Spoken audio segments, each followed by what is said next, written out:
Afternoon, sir. Yes, yes. Park with the RCMP. Yeah. I can get you to step out of the vehicle. I'm going to place you under arrest right now. Yeah.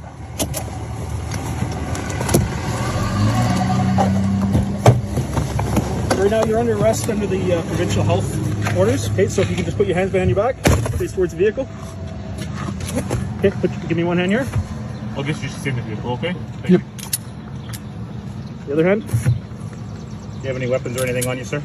Weapon? No, no weapon. Only, Anything on you that's only going to my hurt words. me or anything like that? Sorry? Anything on you that's going to hurt me or anything like that? No, no, anything will hurt you. Only my words, only my philosophy, only what I believe in. Okay. All right, come on over this way. I'll explain a few things to you here right away.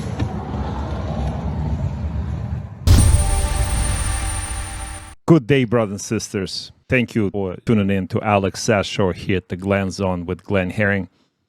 And probably the most important guest that Canada has to offer to the world, not just to Canada. What do you believe in? What are you willing to stand for? What wakes you up in the morning? Are you waking up in the morning in a rat race? Are you waking up in the morning with a purpose? What is your purpose? Today is this kind of discussion. It is a hard discussion because you have to face yourself. You have to look in the mirror. Are you being the man? Are you being the man for yourself, for your family, for your country, for your community? Glenn, how are you, my champ? Super amazing show we have coming on right now with, I'd like to introduce the mighty Maxime Bernier, the head of the People's Party of Canada. You know, just meeting him about 15 minutes ago, first time, you always shake hands with a man and you look in his eyes. And when I look in his eyes, that's the way to see the soul. And I can tell you now, this man's soul is not for sale. I'm very, very happy, very pleased to be with you. It's a privilege, actually, to have the time to speak with you about what I believe and what we want to achieve, the People's Party of Canada. And let's have that discussion. I'm very open and I have time. And I believe that will be an interesting show. I don't believe, I know it's going to be an amazing show, and that's why you're here. Glenn, tell the audience the importance of the last election and in terms of the vote, popular vote specifically. The last election we had, even though Mr. Bernier didn't win a seat yet, he also garnered almost 5% of the total votes, which was getting close to 1 million Canadians voted for this gentleman because of what he believes in. He's the head of the People's Party of Canada, and the People's Party of Canada stands for common sense populism, classic conservatism, and a whole whooping of libertarianism. Yeah. And him being the leader, so he has to exude leadership qualities. And his leadership qualities, his 4 tenets are freedom, responsibility, fairness, and above all, respect. You're right, Glenn, and I'm very pleased that you are saying that because these 4 principles are the foundation of our party, and all our policies and political position are in line with these principles, and we won't do any compromise with our principles. That's why I'm saying to people that we are doing politics differently, because we are telling the truth based on facts. And if that truth is not that popular today, it's okay for us, because we believe the more we speak about what we believe, the more support we will have. And you just said that we had about 840,000 people who voted for us at the last election. At our first election, the People's Party in 2019, we had 1.6% of the vote, more than double that at the last election, 5%. And this party is growing. We have a big challenge. That's what I'm doing right now. I'm traveling across the country, speaking about our values, and I like what I'm doing because I believe that we have the right ideas. I just want to tell the audience and also the people here, they're not aware, But you not winning the Conservative Party leadership in 2017 affected my choice, because I saw that democracy and the democratic elections wasn't really what Canadians believed. I always had a hint that everything was engineered. And especially after 2016 in America, you saw how they tried not to allow Trump to win. Okay, they did everything, the Russian collusion, and Trump would go and have a rally. There'd be 50,000 people there. Hillary Clinton would go and do a rally. There'd be 5,000 people there on a good day. So something was wrong. And then it was May 27th, 2017, on the 13th round of the voting procedure, they had initiated the win to Andrew Scheer.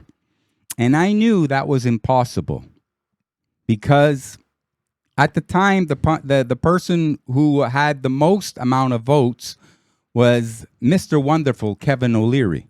Yeah. Okay. And then when he said, well, if I win, that's going to be not good for the party, because I don't speak French and I won't be able to make inroads in certain places in the country. So he put his candidacy and all his voters behind you. Yeah. You were the clear and away the winner. And when they gave it to Mr. Scheer, I was surprised. And I was telling people, especially in the gym, because they spend a little bit of time in the gym, I was telling people, I said, they should have a recount. Something's wrong. Something's not right. Well, sure enough, that came to fruition about 3-4 days later. And then we were told, all the ballot boxes were destroyed. But Glenn, I may say that they said that night, that Saturday night, before saying who is the winner, they said, we have a winner, we destroyed the ballots, and the winner is. That's Even on worse. tape. That's Even on worse. tape. And the Monday following that Saturday, the Global Mail had a piece, front page, and they were saying, Andrew Scheer, Andrew who? Because I was supposed to win, like you said. And they said in that piece that they had 240,000 members of the Conservative Party of Canada, but they had 250,000 votes. It was supposed to be one member, one vote. So that was a huge irregularity. And the party said, oh, no, we fix all that. But the party said to every candidate during that race that all that will be supervised by Deloitte and Touch, the firm based in Toronto, and the accountable firm. And so, but that was not the case, because their role was to only be there and to at the night of the election and to count the ballots. And they said we had more ballots than the number of members. And my team said at that time there's a lot of irregularities, so we wrote a letter that was that Monday following the leadership race and the votation day. We wrote a letter 3 pages later with all the irregularities, and I said to the establishment of the party, because they were asking me to support Andrew Scheer just after that, to unite the party. And I said, I will. You have to answer all my questions about these irregularities. And the Tuesday at the end of the day, they told me, we won't answer your letter. So I look at what was my, options. And, I said, okay. And the Wednesday night around 5:00, I tweeted, my leader is Andrew Scheer, and I support Andrew Scheer, and I turned the page. But I want to tell you what happened that night, the night of the election. As you said, 13 ballots. But you must understand that at that time, I was a conservative, 99 conservative members of parliament. On these 99 conservative members of parliament, I had the support of 4 of them, including myself. So when I saw the result, 51-49. Yeah. What was my reaction, my emotion? And I want to tell you, the emotion at that time was a relief. Relief. Why? Because I knew with 3 members of parliament supporting me, I knew that winning with 51%, I would have to do a lot of compromise with my ideas. I didn't have the support of the caucus. So it would have been very difficult to impose your platform on the caucus. My platform was very popular with the membership of the Conservative Party of Canada, but not with the Conservative members, because I was speaking about abolishing corporate welfare. So if you're an MP coming from down Toronto and you have GM in your riding, you don't want that because you're saying, oh, if they're doing that, maybe I won't be able to win. I was saying abolishing the cartel in supply management, dairy, poultry, and eggs. Okay. If you're a member of parliament coming from a riding where there's a lot of dairy farmers, you're going to say, oh, they're going to be against me, so maybe I won't win. So I didn't have the support of the caucus. So knowing that winning with 51, it would have been very difficult to implement my platform. But the Monday morning, when I've read the Global Mail and when they wrote that, they had more votes than the members, I was mad. I was not happy at that time. But I turned the page and I tried to work with Andrew Scheer for 15 months after that. Because, we had the great ideas and our ideas were very popular and I was second. But I was able to have a meeting with Andrew Scheer about 15 months after the leadership election day. And I must admit that Andrew Scheer was very honest with me. I said, Andrew, we are in 2018. The leadership contest was in 2017. We were in 2018 now. The election will be in 2019. I'm having that meeting with you because I want you to take some of our ideas and put that in your electoral platform, in the Conservative electoral platform for the next general election. My ideas were very popular. Yes. And Andrew said, you're right, Maxime. Your ideas were very popular. But they were popular with the membership of the Conservative Party of Canada. And now I'm running to be Prime Minister. And your ideas are not popular with the general population. So I won't take any of your ideas. And that's why I left. Yep. And I said, this party is morally and intellectually corrupt. They are not conservative because they don't fight for conservative ideas. And so they're only conservative in name. Conservative in name only. In name only. Rhinos. Yeah. It's like in America, they're called rhinos, Republican in name. Well, these are conservative in name only. What do you call them in Canada? Sellouts? Well, yeah, there are a lot of people in positions there where their soul has been bought and paid for, and they're just there to push the agenda.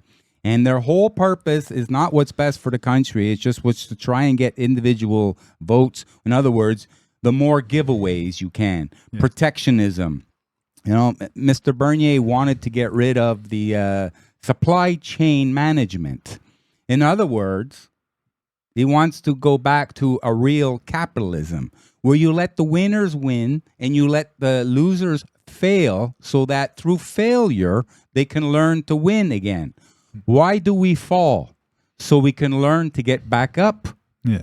And this is just one of the many different things that if Mr. Bernier had won and was able to implement his ideas in Canadian politics today, I know that the Canadian people would be a lot happier. We wouldn't be in this predicament that we're in today. And I can tell you right now, sitting here, I know that things are going to get economically a lot worse. That would be tough. I have a question, and it stems, and I already have an answer based on the press release you had a few days ago on your website, and it is as follows. The PPC will never merge with the Conservatives. We will not be hijacked or placated by progressive Conservatives or Conservatives in the name only. We will continue to push the overtone window to the right and advocate for real conservative principles, speak out on issues the CPC is too scared to take on, like mass immigration, transgender ideology, and climate hysteria. my question to you right away, and probably our listeners and anybody else has, because it is a political tactic, and it's been used throughout many jurisdictions here and other countries as well. How would you convince the public that you are not control the position and you're here to split the vote? I like that question. And, I'm saying to people, just go and do some research about the People's Party and Maxime Bernier on the social media. What I'm saying today, it's thing that I said 10 years ago, 5 years ago, 6 years ago. And we are doing politics differently because we are speaking about the strong conservative free market principles. And our goal is to increase the percentage of our vote, saying the same thing at every election. What I said in 2019 about mass immigration, it's the same thing today. But we have more support today, and a lot of people understand we don't have a housing crisis in Canada. We have an immigration crisis. Mm-hmm. And so we don't have an inflation crisis in Canada. We have a deficit crisis in Canada because of these huge deficit financed by the Bank of Canada. We have that inflation. So we are independent. People can support the People's Party of Canada. We don't receive any money from corporations. We don't receive any money from unions, only for individual Canadians. And this party, all the money that we receive, we put that in the bank for the next election. Mm-hmm. And we didn't have any deficit. We don't have any debts. What we're doing, we try to promote our ideas in between the election and also during the election time. So we are a populist, like you said in the beginning, Glenn, a populist political party. But I like to say a smart populist party, because you need to make an effort to go on our website and read our platform. We don't try to appeal to your emotions. We want to appeal to your intelligence. And you need to do an effort to go on our website, read our platform, peoplespartyofcanada.ca, but try to do the same thing with the Conservative Party of Canada today. Try to find Pierre Poilievre's political platform for the next election.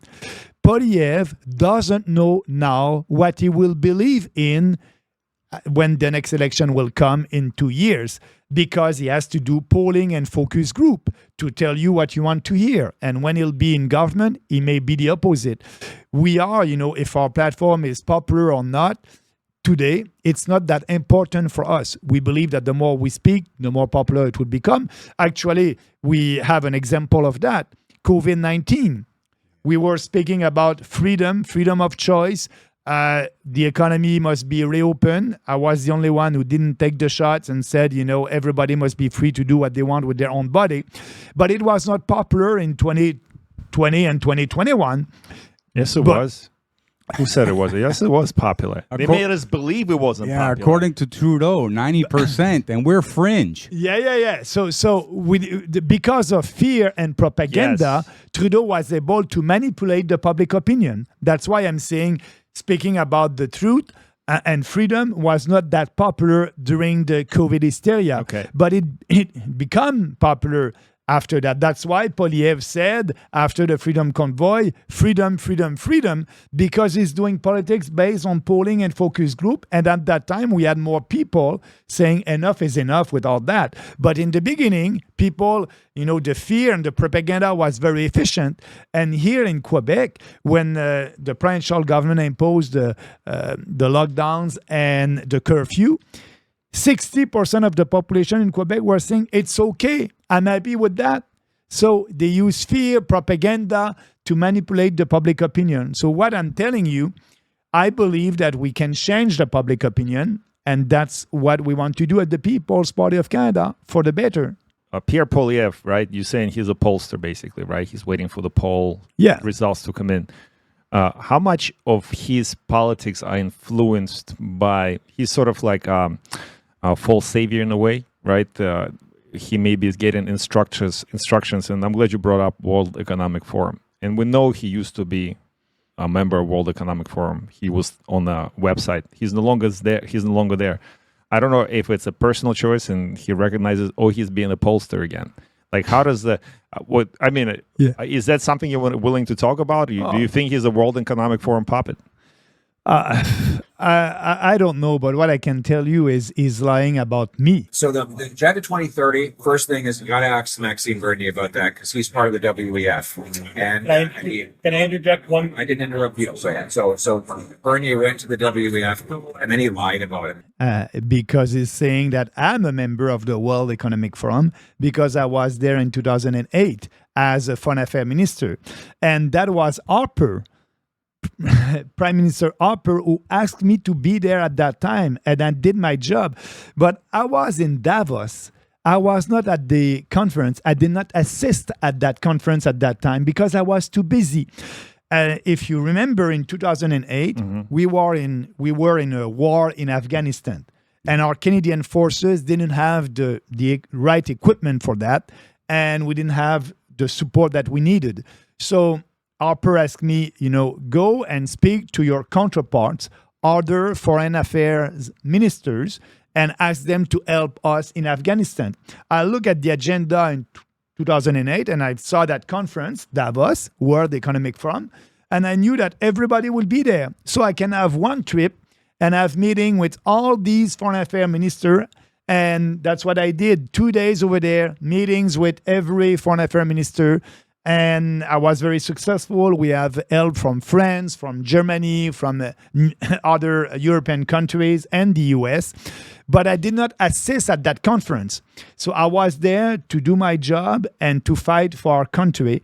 But Poilievre is using that, the fact that I was meeting other foreign affairs ministers in Davos, say Bernier believe in the World Economic Forum, Bernier is a globalist.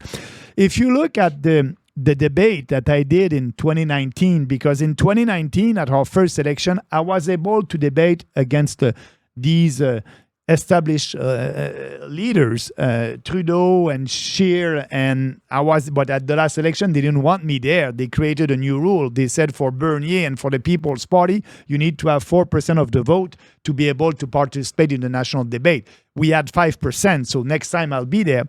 But at that debate in 2019, I said, you are all globalists. I'm the only one who is fighting for the sovereignty of our country. So, and that's a fact.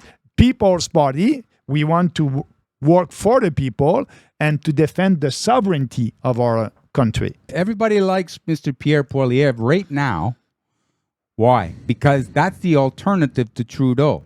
And Trudeau seems to be acting out, doing everything he can to repel Canadians right now, knowing, because he's part of the World Economic Forum, knowing that the Canadians are going to go to switch over to the Conservatives, Mr. Poilievre. That gets the feeling that Mr. Poilievre is going to become like a Trojan horse. Okay? He's going to get in there and tell everybody, by telling everybody what they want to hear, and I'm the savior, I'm going to help everybody, and then real hell is going to break loose once again. But this time, I see the People's Party of Canada coming up. Now, they say coming up on the alternate right, the extreme right, the libertarianist right, whatever. The people are placed in this right-left paradigm. That's to create diversity and tension. Right? Division. Whether it's the right wing or the left wing, they're same wings to the same bad bird. It looks like this. So you can want to put a label on it, extreme right, libertarianism, or with that. But it would be nice to have leadership that's actually what's going to be good for Canadians, not just in the immediate, but also in the future. People seem to have a very short memory span right now. They're not able to concentrate for a long period of time. So they just want immediate fix right now because they're getting uncomfortable. But I can tell you that this is going to be a big problem coming. Canada economically is in what we say all the time is entering in a state of stagflation. That's the worst economic paradigm to be in. That's a stagnant economy with consistent inflation. Let me reiterate what inflation really is. It is just too much money that's been printed in the system chasing the same amount of goods and services. So everybody looks at the number that's getting more and more expensive. I will tell you that the value of the currency is becoming less and less valuable. This is why you need more dollars to pay for that same thing you did before. And it's out of control right now because of things like we like to call it the plandemic or the pandemic. Yeah. All this stuff to give away money to everybody and this and that. And now who's paying for it? The middle class. The middle class pays most of the taxes, and the middle class pays for this hidden tax called inflation. I agree 100% with you, and what you said about, it's not about right and left. I think you have a point there. It's about good and evil. And what we want as a People Party is to promote good policies. We have a vision for this country. We love this country. We want this country to be like that in 25 years. That's why we need to do these difficult debates about inflation, about immigration. But it's important. People must understand the price of a good can go up. But when you don't have money, printing of money from the central bank, and we had that because of COVID-19, the government said, stay at home, do nothing, we'll give you money that we don't have, by the way. They created a deficit, and the private sector didn't buy all the Canadian bonds, so the Bank of Canada had to do it by printing money. Monetizing the debt, it's called. Absolutely. And now we have that inflation. But if the price of a good is going up, when you don't have monetary printing, the price of another good will go down. When you have the same amount of money in circulation, if a price of a good is going up, a price of another good will have to go down when you have the same amount of money in circulation. And you don't have global inflation. Now we have global inflation because of that money printing. And actually, Poilievre is speaking against that inflation. But it's part of the problem. He is part of the problem also with Trudeau because he supports these huge deficits that we had during COVID-19. And he said, yes, it's okay to spend money that we don't have. It's okay to shut down the economy. And we have that inflation because of these bad policies. So the way to solve that is first to balance the budget and to speak with the Bank of Canada. And because Poilievre agrees with the Bank of Canada 2% inflation target. So the Bank of Canada is creating 2% inflation every year. But 2% inflation or 20% inflation, that is bad. And that's also engineered. Even That's 2%. Yeah. Why is there numeric value 2%? Why does that have to be engineered? That's it. It must be 0%. 2% is bad. 20% is bad. When you have inflation, your purchasing power is going down and the price of everything is going up. And your salaries are not keeping up to the diminishing purchasing power. Absolutely. And not only that, but here in Canada, when your salary does go up, a lot of times you go into a higher tax bracket. One of the things you were talking about was eradicating the 5 tax brackets and get down to 3, I believe. Yeah. That would be one of the solutions. Personally, I don't believe there should be tax on income. Yeah. I only personally believe there should be a higher tax just on consumption. Yeah. The rich people would consume more expensive stuff. They'll pay their fair share of tax. The people with less money, they won't be able to buy the expensive things, so they'll pay their share of tax. This is why everybody will be even. And through this, we'll find back to our way to true capitalism, price discovery in the markets. Yeah. So we are talking about taxes. I'm glad, Glenn, you brought this up. So everybody has this whole thing. I listen to a local radio station, which I'm not going to promote. But everybody's aware of that full-letter curse word. But they talk about carbon tax and how good it is for corporations to include the carbon tax right now because it's going to save them from losing money later. That's literally was the excuse. It makes absolutely no sense. You know who you are. But it really is. Screw it. Elias Mekos. No. I'm calling you out. You make no sense, sir. But carbon tax, everybody has to pay carbon tax. the truck driver, the farmer, the truck driver that takes the between the stores and the warehouses. We have to pay carbon tax so it's exponentially grows. Like, what's the gas? Like 180 a liter now, right? And at least 40% of that is carbon tax. 38.4% of that in Montreal is taxes, and there's carbon tax in those taxes. Yes. The point I'm bringing up right now is very important. Everything that we experience from the COVID till now, it's so visible. If you have, like you said, if you can make a little bit of a sense for yourself, it seems like it's a purposeful distraction of the country. They not only destroy the middle class and the separating and dividing the poorest people from the uber rich people, but they are destroying the fabric of Western world here in Canada specifically. And I think that is the agenda. I think that is the goal. And I think that's the reason why you're not in the leadership position. That's why you're not right now as a leader of this country, because you wouldn't fit that profile like fearless leader Justin Trudeau. He's here to destroy us. And you are the fringe minority. And that minority is growing. And, step by step, I'll give you an example. It took 15 years for the Green Party of Canada to have more than 1.6% of the vote. Mm-hmm. We did that at our first election after 1 year.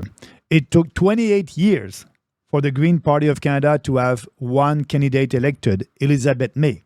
I can tell you, it won't take 28 years. This party is growing step by step, and we will be able to influence Canadian politics. And we are doing that right now. If you look at that, you just spoke about climate change. We are the only national political party that is saying no to that climate hysteria. The climate is always changing, will always change, and we won't impose a carbon tax at the federal level. I must admit that Poilievre is saying the same thing, but Poilievre believes in the Paris Accord, and he will stay in the Paris Accord. And because of that, he will try to achieve the goals to fight climate change without imposing a tax, but he will impose more regulations on businesses. And when you do that, businesses will transfer that cost to consumers. So we will pay for that. But we will withdraw from the Paris Accord, like Trump did in the US when he was president there. He wrote a letter and he said, I'm not part of that deal anymore. So we will do that because we believe in our sovereignty. And so if it's so important for Canadian voters to fight climate change, I'll tell them, deal with it at the provincial level. Maybe your provincial government will impose tax on that, but not us at the federal level. And just a little heads up for Canadians. If we were to go full 100% gauntlet and do everything necessary against the so-called climate change, what used to be called global warming, which was proved not true, then between now and the year 2050, all the measures that Canada would take to be a neutral footprint would be eradicated by just China alone. The expansion, the amount more it's putting into the atmosphere in 1 year. So why are we paying for our own demise for? Yeah. Why do we believe the mainstream media Muppets and allow them to their propaganda to control the way we think and what we believe? And there's actually a whole bunch of people who walk around and just puppet what the mainstream media says. They haven't done any time to look into it themselves to find out. Discernment. Well, I have an answer to that, and I think it goes back to Pierre Poilievre and why I think he's a shill versus I'm not saying he's a World Economic Forum sellout, like you said. I don't really have any evidence of that. But another important factor, which is Paris Accord, that's a World Economic Forum thing. Yeah. But also the whole Ukrainian conflict. Oh, yeah. Right? Pierre Poilievre is a big... and you see him with Justin Trudeau taking pictures with the Ukrainian flag on the necks and everything else. They're supporting this. And now at this point, it's been going on for long enough that we understand the nature of this conflict has nothing to do with, again, Russia versus Ukraine. It's those countries using as the puppets to destroy the world as we know it. Not only the Western world, Europe and North America specifically, but the world in general. right? We call it harm reduction theory, right? So it's not to upbring the level of everybody else, but to bring everybody down to the slums and richer getting richer. So it is the war against people. And Pierre Poilievre, he is a big Ukrainian proponent. In your opinion, is the Ukrainian thing will ever be done here in Canada? Because you see less and less of Ukrainian flags on the street. You see less and less of Ukrainian support on social medias and everything like this. What would you do about that as a leader of the country? But the challenge that we have as a society is that we cannot hear in the, I won't say mainstream media, because for me they're not mainstream anymore. No. I will say the legacy media. The legacy media, they have only one narrative, and it's pro-Ukraine. And I'll give you an example. I did an interview in the beginning of that war with the Journal de Montréal in French here in Montreal. And I was telling our position that Canada must not be part of that. We must not send money in Ukraine. It's not our war. It's not in line with our history as a country. And especially with Canadians already finding a hard time living as it is. You drive around, you see Canadians living in tents, taking money, taking food from these places. They don't have enough for themselves. Yet this government, which is now put Canada in the furthest debt it's ever been, seems to always find enough money to send to other countries. Now, with Mr. Bernier becoming the Prime Minister of Canada, he's going to revisit one of his platforms is called Foreign Aid Standards. Going to revisit that to say, hey, Canadians first, let's take care of our own backyard first. The better job we do at that, then the better job that we can to lead the rest of the world and help them to find a way to a better place. Yeah, Canadian first, that will start by ending, the support that we are giving to Ukraine. It's not our war. We must not be part of that. We cannot afford that. The federal government spent more than $3 billion the money that they're giving to Ukraine. Ukraine and the media, the legacy media, were saying, "Oh, Ukraine, it's a democracy." It's not a democracy. It's a very corrupt country. And I don't know if that money will go for what it's supposed to do. So that being said, Poilievre and Trudeau, they're in the same boat about Ukraine, but we are the only different point of view. And answering your question about can we change the public opinion, I believe that we can change the public opinion. The time is on our side because it's common sense. Like you just said, Glenn, we don't have the money. We must work for Canadian first. And that's part of our platform. No war in Ukraine, no foreign aid. We can save about between $8 to $10 billion a year by ending foreign aid. When I'm saying that, Canada will be there if there's a natural disaster or humanity crisis. We're going to be there. But it's not our role to finance roads in Africa or giving money to African countries to fight climate change. The federal government is doing that right now. Do you really believe, Glenn, that money is going to fight climate change when you're giving that to dictatorship in Africa? No, it won't go there. So we must stop foreign aid and we can save money. Canada first, our people first. And that's the position of our party. Sounds like a lot of laundering of money going on. In other words, money from Canadian taxpayers or even borrowed money from the central bank, putting us further in debt, giving it to leaders in other nations that are puppets for the World Economic Forum. And then they spread this money around, and very few of it goes to the cause that Canadians feel proud of that they're giving to. Absolutely. Absolutely. That's why, I said our party is a common sense party. For us, that's a reality. Read our platform. It's common sense. It's everything that we must do to save our country and help Canadians. So there's talk over there, and there's action right in front of me. That's the platform. That's the mandate we have to give. I'm glad you guys are so passionate about this country. So am I. I've been a citizen for now over 20 plus years. And this is my home, specifically Quebec, Montreal. This is my home. I traveled and lived all over the world. I got lucky to work, go to school in the United States and work in the United States. I even worked in New Zealand, believe it or not. And that's North Korea. by the way. I was, Maxime, I don't know if I didn't tell you, but I happened to be there during COVID. I was working on Lord of the Rings. Oh, yeah. Yeah, so I got to experience North Korea and what Canada was aspiring to be, and it came close. But I'm going to segue, because all three of us here are passionate men. We are passionate not only about things that we do, and I feel like you all have a purpose in life, including myself. But what, in your opinion, what is the one thing really because the reason why I brought up being a citizen here for that long, I can see the decline of the country since I moved here. I remember the gas was like 25 cents a liter at the pump when we first came. But also the property values, and not just values in terms of financial, but also human values, moral values, ethics. Everything seems to go out of the window.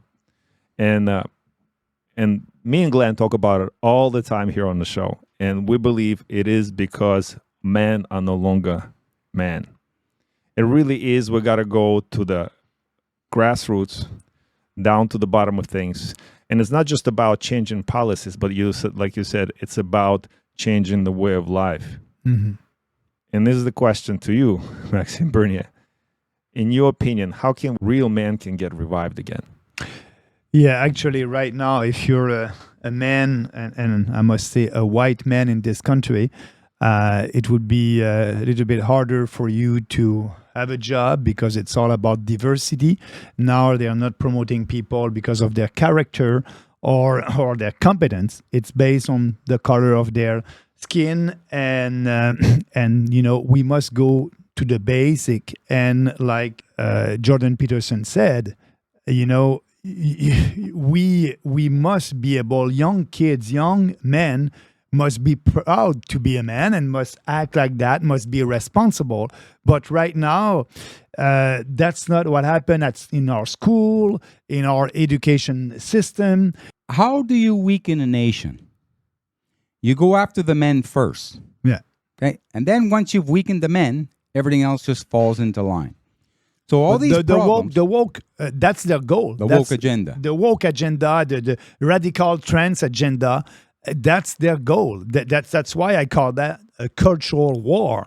And we need to do that war. We need to be out there and promote the Western civilization values and, family values.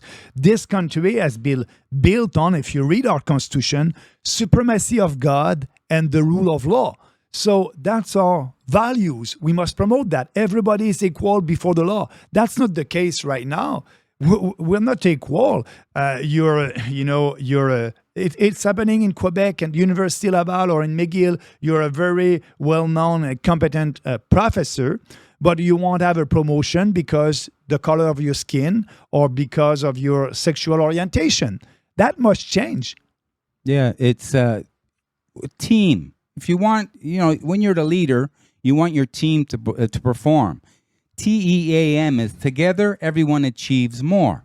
So who you pick to go on your team are the best people for that position. You don't want to fall into a certain gender or race, nationality, or whatever belief.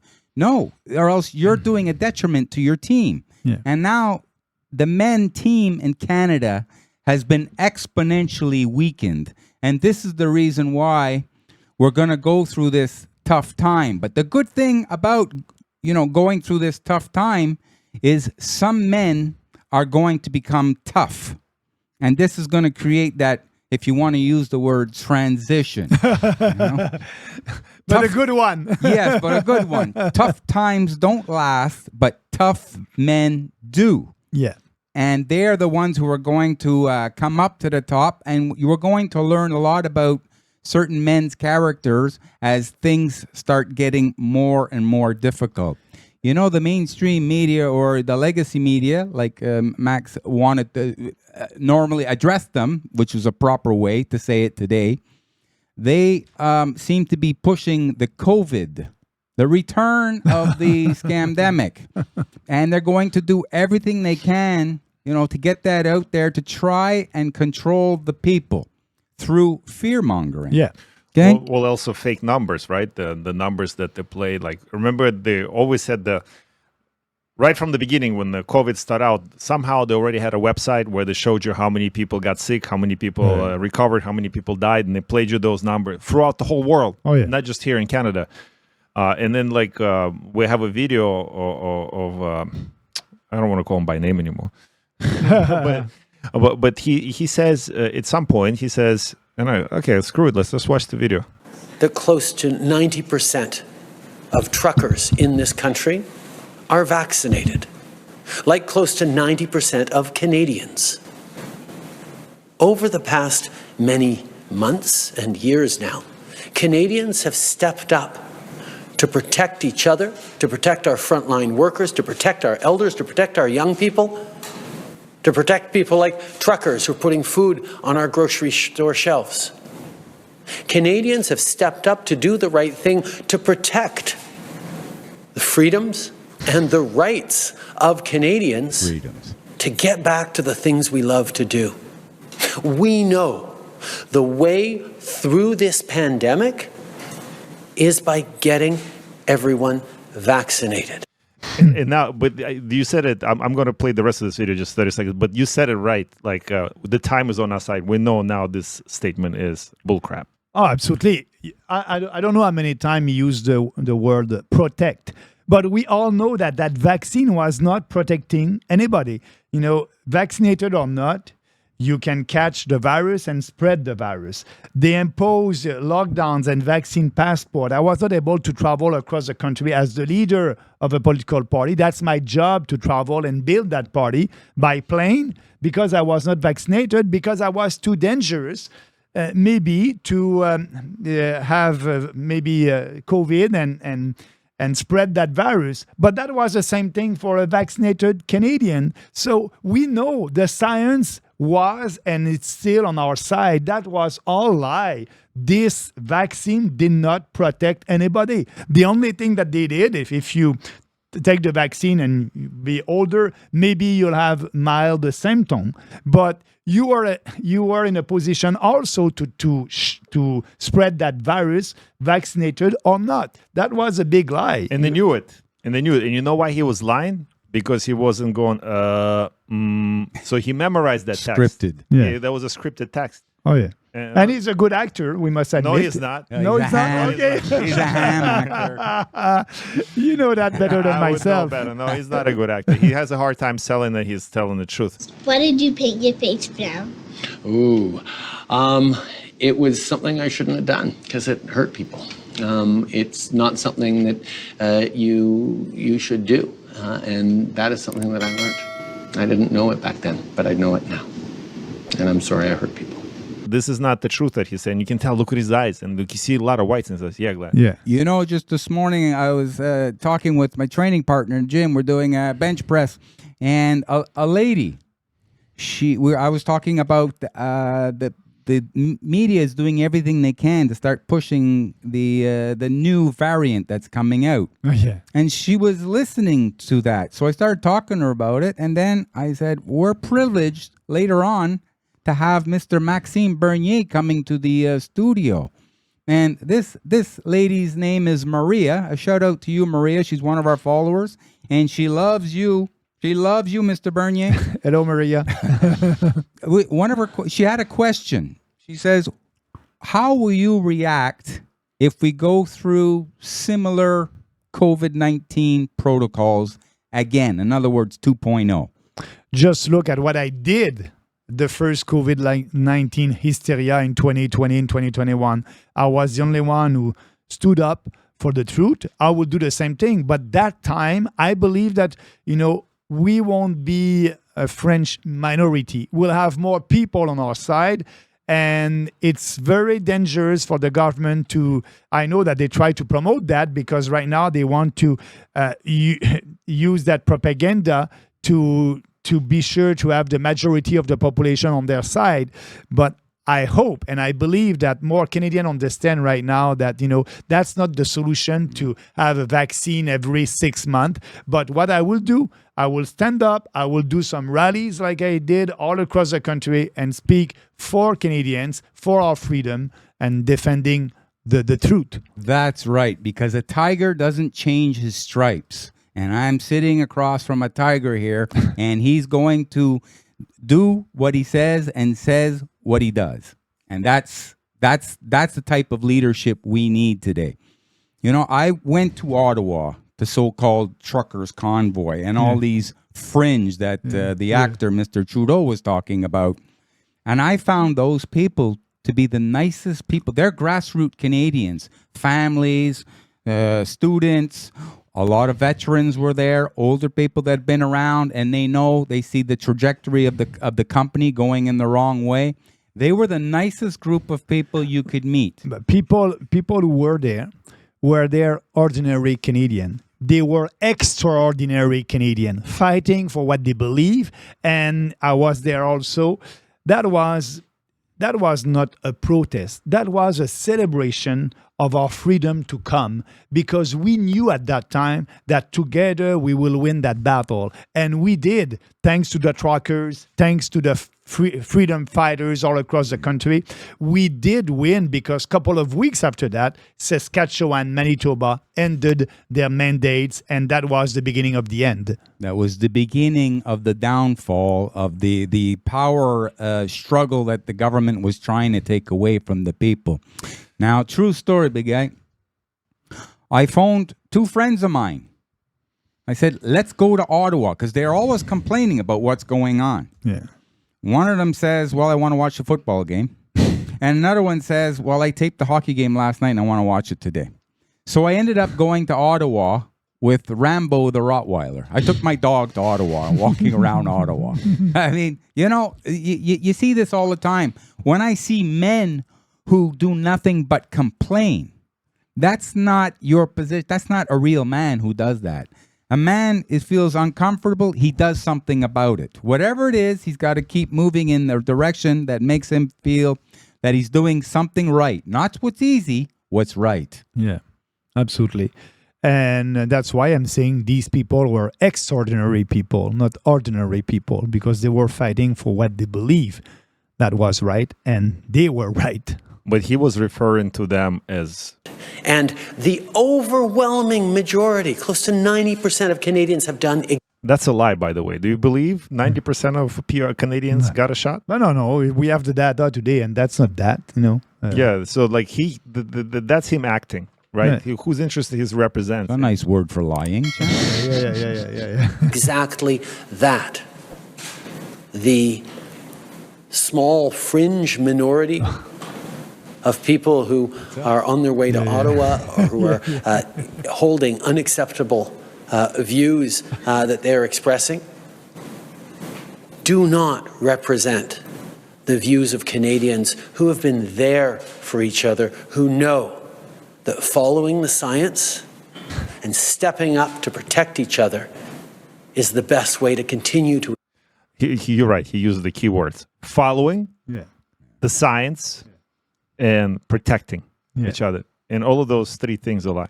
Yeah, absolutely. And also what the government did, and not only the Canadian government, but also the US, the censorship, to be able to manipulate the public opinion, they needed to lie to us, but they needed also to censor the other point of view. Mm-hmm. And we know that with the Twitter files and all that right now that they did it. CET and C11, how do you feel about that? That was even after the COVID. Okay, I'm sorry to interrupt you, but go ahead. That's your show. Even after the COVID. Men are not sorry for interrupting. When we have something to say, we say it. It's important. Get it out there, big guy. This is so important. Even after the COVID, and we know how they lied to us throughout the whole playing gimmick thing. And it's a fact. Yeah.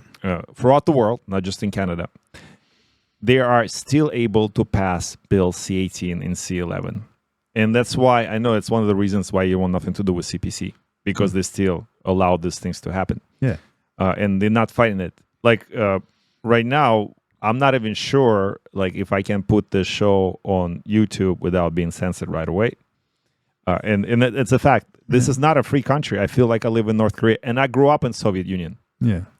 And I mean, I was definitely a kid/teenager when I lived there, so I couldn't really, I didn't understand the whole political implication of that.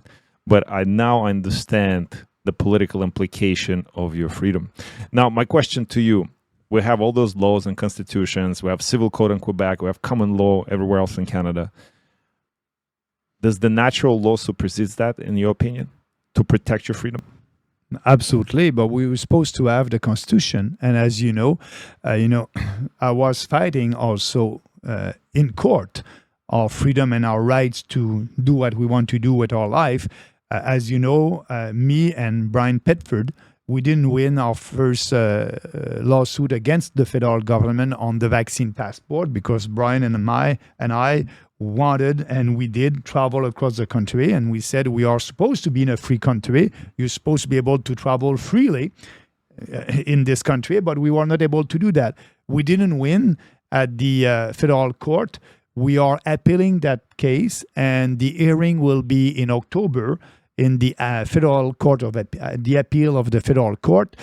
So what I'm telling you is we have these rights in our Constitution, and it's so disappointing that we were not successful during COVID-19. We, everybody who fought in court, we didn't win because judges,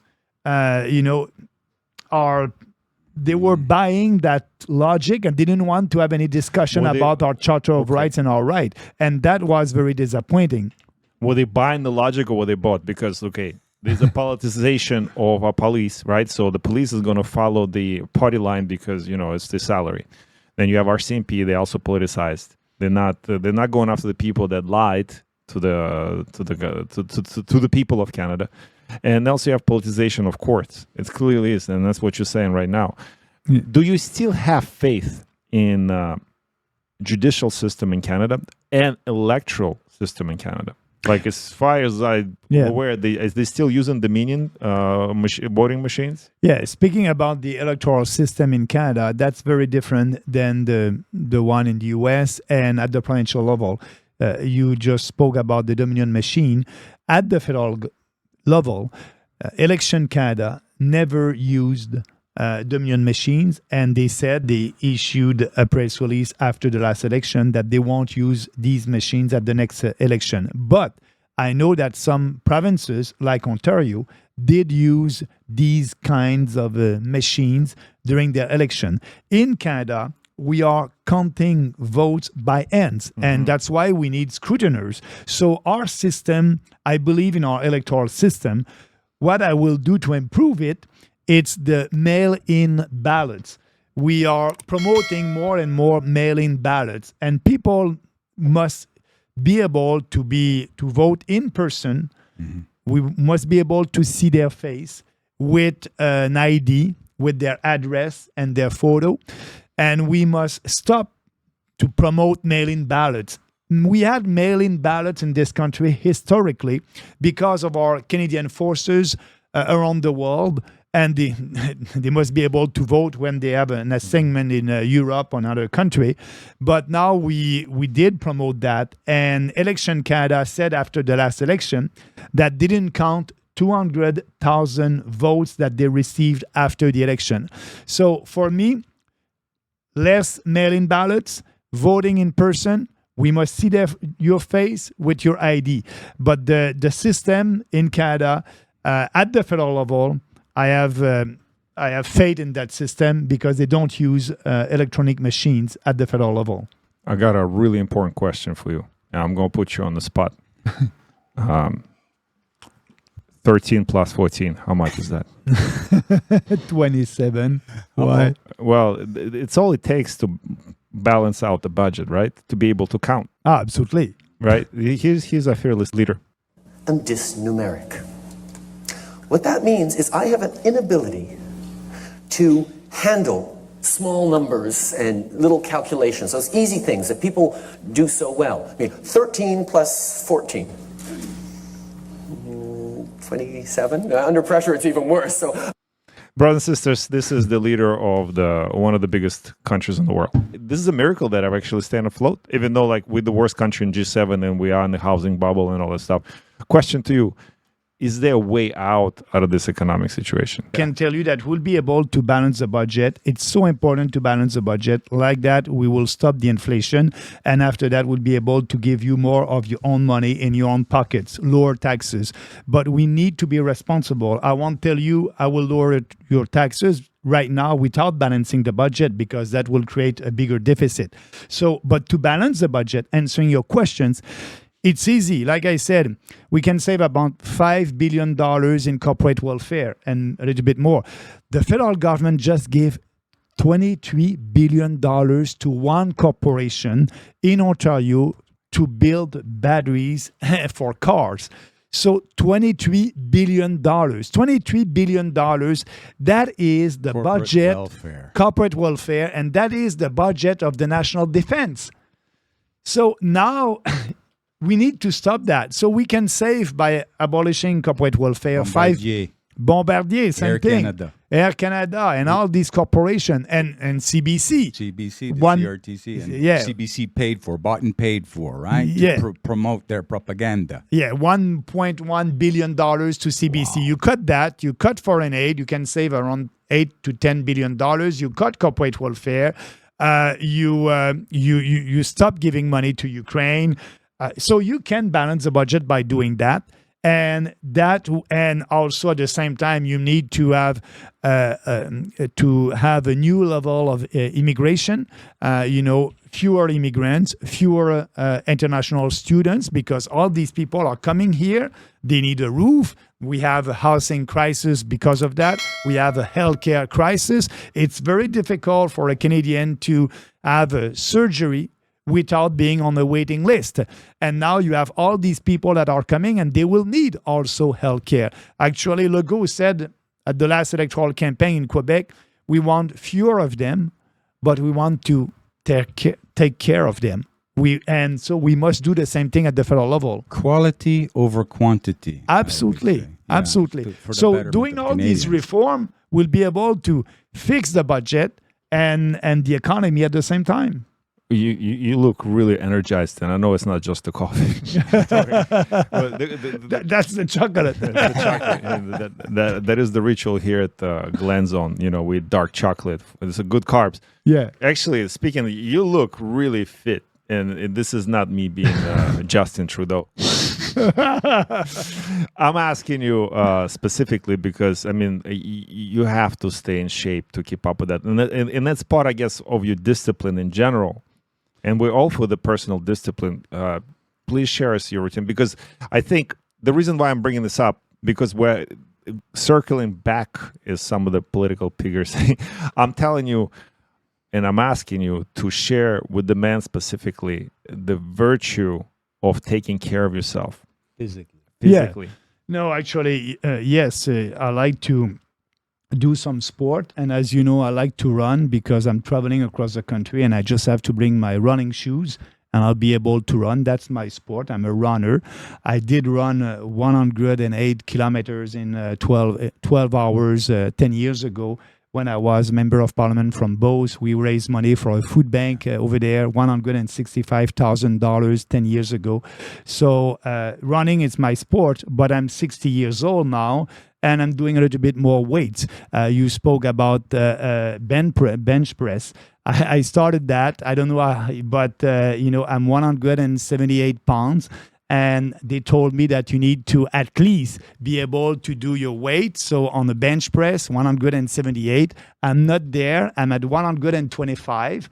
But when I started, I was only able to do the bar 45 pounds. So it's going well, and I like it.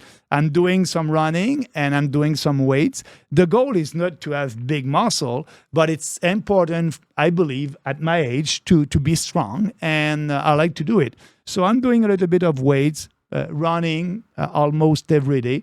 But also, I have a sauna, and I like to take a sauna, and also cold bath and with ice. And I'm able to be in a cold ice bath maybe for 3 to 4 minutes. And I think it's good for you. After my running, I'm doing that. And I like also to watch what I'm eating. When I'm traveling, it's always more difficult to eat well. But when I'm not traveling, I will have green smoothies. I'm doing that every morning. That's my breakfast, and my green smoothies. I won't eat breakfast. I'm gonna eat only 2 meals a day, lunch and dinner. And my green smoothies is my breakfast when I'm not traveling. So I like to try to stay in shape. And I'm looking at you, Glenn, and you're in shape. And it's important also to be well in your body, in your mind. And I also believe that weight training, resistance training, is the greatest of all sports. It's the best thing for the body. It's not only just for muscles and the way you look, but you can get a good cardio workout doing that. It keeps the bones thick as you get older. You told everybody now that you're 60 years old, but I think that you could do politics, and on the side, you should apply for the new James Bond that they're looking for. Thank you. That's Glenn showing his soft side. Yeah. No, but okay. So we have a G-man in the studio. That is Glenn. That's Glenn's name, right? So the what about the bigger G? Like, and I'm not to put you on the spot, but this country has been built on conservative values, which stem from Christian values. Yeah. Right, and it seems that it went not only went secular, but it went neo-liberal, where now we lost all the values in terms of something greater than the man. Right, we lost this relationship and connection with the higher self, which is God, universe, and such. The principle. That's why I brought up the natural law earlier. Yeah. I think you brought it up earlier, like vaccinated versus non-vaccinated. It's your choice. If you buy into this thing and you want to get vaccinated, it's your choice. Go get it. It's it cannot be a compulsive decision based on your job choice, right? But they're using it to divide us. Okay, you've made that choice. I still accept you as my brother. I still accept you as my sister. Do not get divided. Do not buy into this thing. And now, like, they throw this at us at the first place to divide us, and now they continue to use it. What is your message of unity here? That's my biggest question. But like I said during the last campaign, we need to unite everybody under the freedom umbrella. I don't care if you want to take the vaccine, take it, but with an informed consent. And I believe the majority of the population didn't have the right and all the information about that vaccine. But it's your choice. So, Trudeau and Poilievre, and not Poilievre at that time, it was O'Toole, were dividing the population on the vaccine status and race and all that. But for us, we want to unite everybody. And I'll give you an example. At the last campaign, at every national campaign, in the beginning of the campaign, we always received a call from a journalist, and it's always the same questions. How many black do you have as candidates? How many gay do you have as candidate? How many blah, blah, blah? And we always said, we don't know. So the journalist called back the day after that, because my people said, we don't know, and said, I'm writing my piece. It will be published tomorrow. I have the answer of all these other establishment political parties about these numbers, but I don't have anything about you. And we want to have every political party. And we said, we don't know. And she said, why? Because we don't care. The most important for us, if you're a candidate for the People's Party, do you share our values? Yes. You're white, you're black, you're gay, you're not. It's not important. I don't want to know that. But the media, They want to know it. They want to know how many black, how many white. No, for us, it's not important. But yes, it's all about dividing people by the color of the race, the sexual orientation, vaccinated or not. I don't play that game. This is why the mighty Maxime Bernier has been quoted as saying, and this one will hit you, instead of always promoting the diversity in our country, why not promote what unites us? Yeah. That's most important. And I want to say something else. There's one race. It's the human race. We're all here sharing the planet together. We want the place to be better, so we have to choose the people who are the best at the positions to create the proper teams. everything you just got mentioned stems from, forced behavior. And we bring it up on the show all the time. Larry thinks of the world, BlackRock. They tell you, the world is not driven by politicians who are supposed to represent interests of their constituents. It's driven by interest groups, which is corporations who own the politicians. And you have BlackRock at meeting, and there's a lot of videos of that saying that, we can buy politicians easily in this country, in US, and etc. I believe Justin Trudeau either been compromised. There's a lot of talk of him having sexual relationships or inappropriate relationship with a minor. I don't know if you're aware of this, Maxime, and if you want to talk about it or not. But the idea is that we have a BlackRock that tells corporations you have to hire, like you said, this many blacks. You have to hire, or just ethnicities. You have to hire this many women, transgenders, and you have to do this, and you have to implement those policies in order to be able to receive financial favors from us. And that also goes, so the corporations like BlackRock run the world, and we are well aware of it here at our show, and the people that listen to us, they're also well aware of this. How do we separate world influences like World Economic Forum, UN, NATO, and all the other Paris Accord?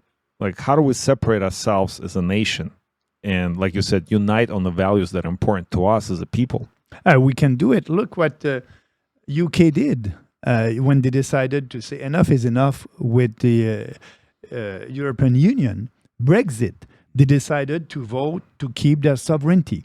And actually, Margaret Thatcher was right when she didn't want to be part of the EU. She said, we'll have a supranational government that will tell us what to do. And that is the European Union, a supranational government that is telling... Unelected, bureaucrat, unelected, you're right. And so they said no to that. And they wanted to have their sovereignty back. We can do the same thing here.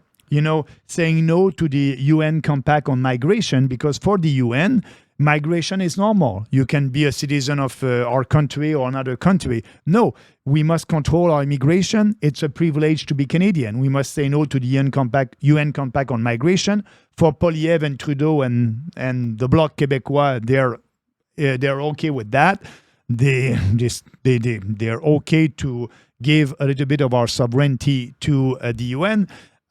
And same thing with the Paris Accord. So we must say no to that. So yes, we can be a sovereign country and deciding here in Canada what is good for Canadians without having that influence. Actually, the World Economic Forum won't be able to impose anything on us. They don't have an army. They cannot impose anything. Trudeau is implementing policies coming from the World Economic Forum because he believes in these policies and it's in line with what he believes. So he is tabling legislation in line with that. But if tomorrow we're saying no to that and we pass another legislation, the World Economic Forum won't have any influence in Canada. Actually, Danielle Smith in Alberta, when she was elected, she said to her civil servants, no more meeting with the World Health Organization. We have experts here in our province. We don't need them. So yes, we can be sovereign. We must be sovereign. And that's why this party is fighting for the sovereignty of our country. I don't think he believes. I think he's sold out. We didn't even bring up the whole China question. How the Chinese army is here, how the Chinese interferes in our election, how the Chinese are actually impacting our election by... About Chinese, you have a point there. The Chinese Communist Party gave money to the Trudeau Foundation. That's a fact. And so Trudeau Foundation, who is on the board of the Trudeau Foundation?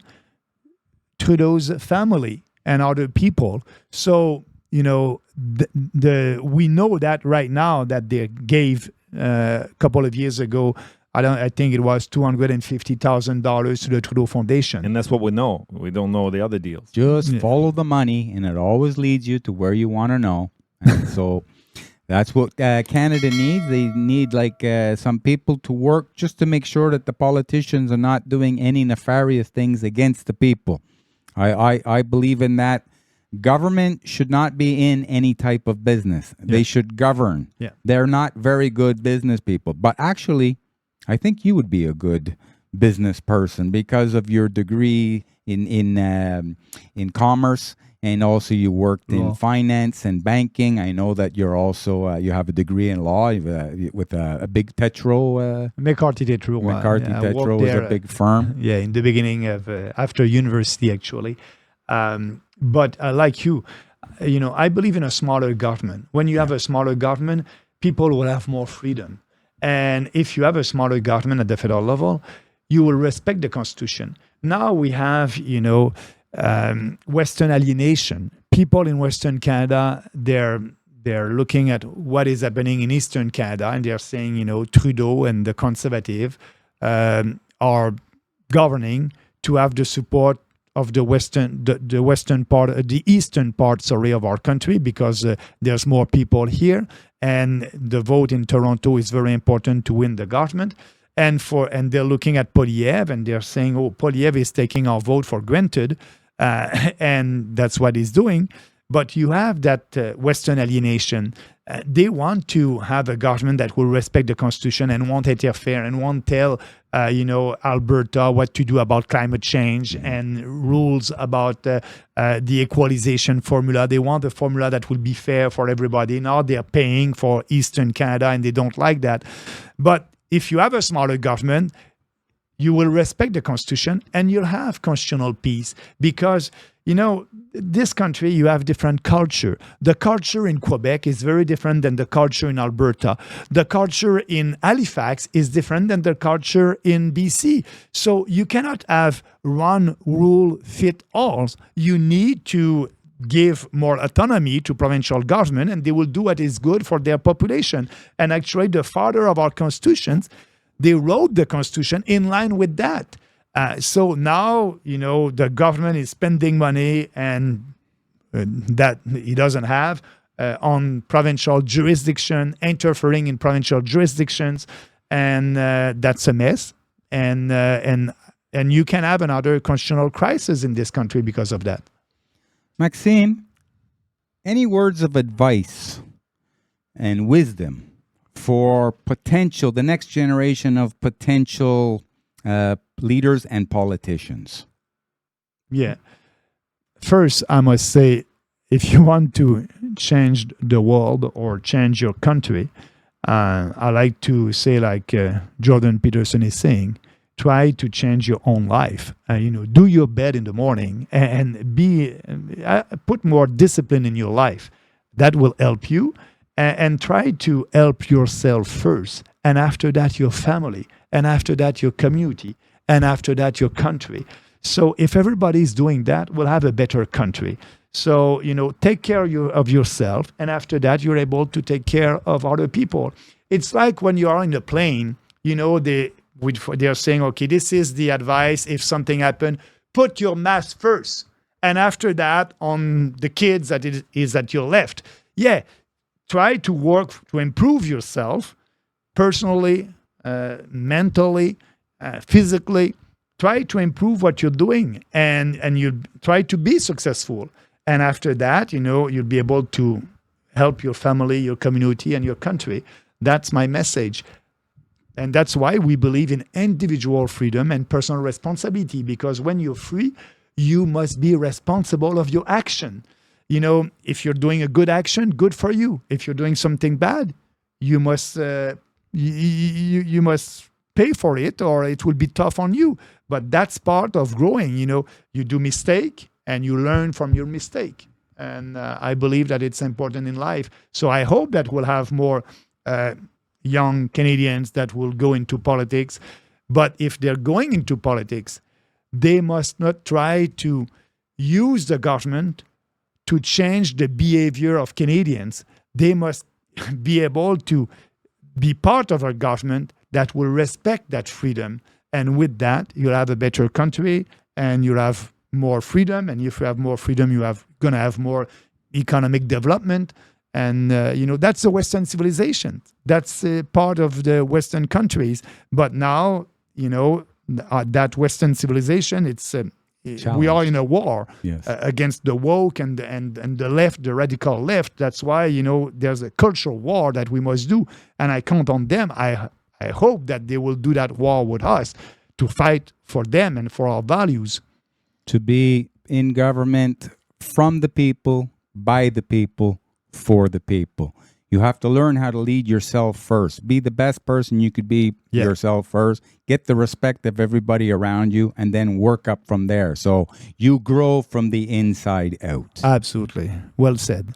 You guys are amazing. Maxime Bernier, I want to thank you personally for coming here. And once again, I understand that we do have shared values here in Canada, and they are represented by people like you. You are representative of those values for constituencies across Canada. We are here with you and support you in your plight, and we'll do anything. Brothers and sisters, we're going to leave all the links in any way you can support the PPC, People's Party of Canada. We'll provide all the extensions. And we're hoping to get you back to keep us updated, because I know you got some news coming up and some announcements. Yeah. So please come back to our show and have discussions. I will. I want to thank you, Alex and Glenn, for giving me that opportunity to speak to your viewers and about the People's Party, our ideas, our vision for the country. But that was the first time for me. That was very fun. We had a great discussion, and I'm ready to come back, this fall. The Parliament will resume, and, we are updating our policies, the People's Party, so we may have something for you. Is there any type of thing that you can say right now on this show that you've been playing with inside, thinking about? Yeah, I must say that the party right now, we want to be ready for the next election. And we are in a process right now of selecting our candidates. I know that the general election may be only in 2025, but our goal is to have about 150 candidates selected and approved before the end of this year. And right now, I can tell you that we have more than 100 approved and selected all across the country. So, and we'll have next year 343 candidates, one candidate in every riding. Everybody will be able to vote in line with their values. So that's going well. I just spoke with the director of the party this morning, and he told me that we approved 100 candidates across the country. And I can tell you the quality of our candidates is better than it was in 2019 and better than it was in 2021, because now they understand that, the People's Party is there to push our values, and we won't do any compromise. And these extraordinary Canadians are coming with us, knowing that it may be difficult to be elected because we had 5% at the last election. Maybe at the next one we'll have 10. But to be elected, you need to have at least 25, depending on the country of the riding, something 30%. But they're coming because they're ready to do that fight for themselves, for their children, for their family, and for the country, and they're looking at the long term. So I'm very pleased to tell you that we have about 100 candidates selected, approved. They're ready if there's an election tomorrow, and at the end of this year, it's 150, and next year will be 343 because there's 343 ridings all across the country. That's fantastic. Respect and all good unto you, my brother. Thank you, Glenn. Thank you, Alex. So, brothers and sisters, you heard it here first. It's only the beginning, and we are here. And like Glenn says all the time, we're talking about things that you're thinking about, and you're not alone. Yeah. We're here as a team. We're here as a family. So, brothers and sisters, thank you for tuning in to Alex Sasho here at the Glen Zone. Once again, thank you, Maxime Bernier. Thank you, Glenn Herring, for being here on the show and being a great support to this program. We'll see you on the next one.